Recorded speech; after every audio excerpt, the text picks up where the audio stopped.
जय हिंद गाइस। अभी अभी जो नॉर्थ कोरिया है, जिसके तानाशाह किम जोन है, वे एक बहुत बड़ी भुखमरी से जूझ रहा है। तो आइए जानते हैं इसके बारे में। और इसके साथ ही जानते हैं क्या भारत में भी कभी भुखमरी आई थी, तो आई थी तो भारत ने क्या किया। तो गाइस, जो नॉर्थ कोरिया है उसकी सीमाएं चीन और रशिया से मिलती हैं। और जो नॉर्थ कोरिया और साउथ कोरिया दोनों एक ही देश थे, लेकिन विश्व युद्ध के बाद जो नॉर्थ कोरिया है वे रशिया के फेवर में चला गया, जो साउथ कोरिया है वे अमेरिका के फेवर में चला गया। और आज इन दोनों का आप कंपैरिजन करेंगे तो साउथ कोरिया इतना विकासशील देश है और नॉर्थ कोरिया उसके कंपैरिजन में बिल्कुल ख़त्म। आप समझ सकते हैं। तो गाइस, ये नॉर्थ कोरिया में इतनी बड़ी भुखमरी कैसे फैली। तो गाइस, जैसे कि हम जानते हैं कोरोना के पैंडेमिक चल रहा है और इसी के चलते हुए जो नॉर्थ कोरिया है उसने अपनी सभी बॉर्डर सील कर दी। लेकिन नॉर्थ कोरिया खुद का कोई ये अनाज या फिर खाने का सामान नहीं उगाता। वे 90% बाहर से इंपोर्ट करता है, जैसे इंडिया, रशिया, चाइना, पाकिस्तान और अन्य देशों से। और ये सभी देश बोल रहे हैं भाई तू हमारे से खाने का सामान ले ले, लेकिन ये भाई साहब बॉर्डर खोलने के लिए तैयार नहीं है। ये इन्होंने अपनी पूरी जनता को बोला है आप भुखमरी के लिए तैयार रहिए।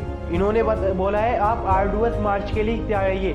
ये आर्डुअस मार्च क्या है सर? ये साल 1994 से साल 1998 के बीच भुखमरी के कारण नॉर्थ कोरिया में 35 लाख लोगों को अपनी जान गंवानी पड़ी।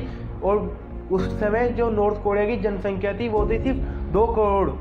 आप अंदाज़ा लगा सकते हैं कितनी बड़ी पैमाने पर मौतें हुई थी। सिर्फ 2 करोड़ में से 35 लाख लोगों को अपनी सिर्फ जान भुखमरी के कारण गंवानी पड़ी थी। लेकिन मुझे नहीं लगता कि शायद इन्हें पता भी होगा ये वैक्सीन नामक कुछ चीज़ भी होती है जिसे लगवानी थी या उससे बचा जा सकता है। लेकिन इन्होंने वैक्सीन को न चुनकर इन्होंने अपने बॉर्डर सील रखने का फैसला ही किया है।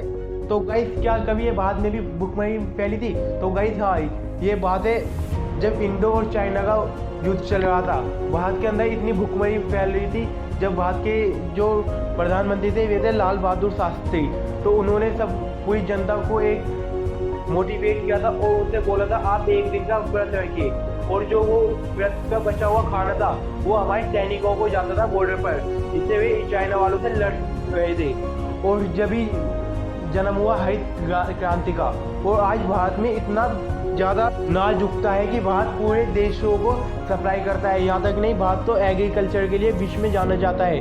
और आपको मैं बता दूँ तो गाइस, ये एक कितने गर्व की बात है, क्योंकि फ्रांस को यूरोप का भारत कहा जाता है। ये क्यों कहा जाता है? क्योंकि जो यूरोप है उनमें सिर्फ एक फ्रांस ही ऐसा देश है जो अपने एग्रीकल्चर के लिए बहुत ज़्यादा सक्षम है, जैसे कि भारत विश्व का एग्रीकल्चर का बहुत बड़ा स्रोत माना जाता है। तो गाइस, ऐसी ही अमेजिंग फैक्ट जानने के लिए आप हमारे चैनल को लाइक, शेयर एंड सब्सक्राइब करें।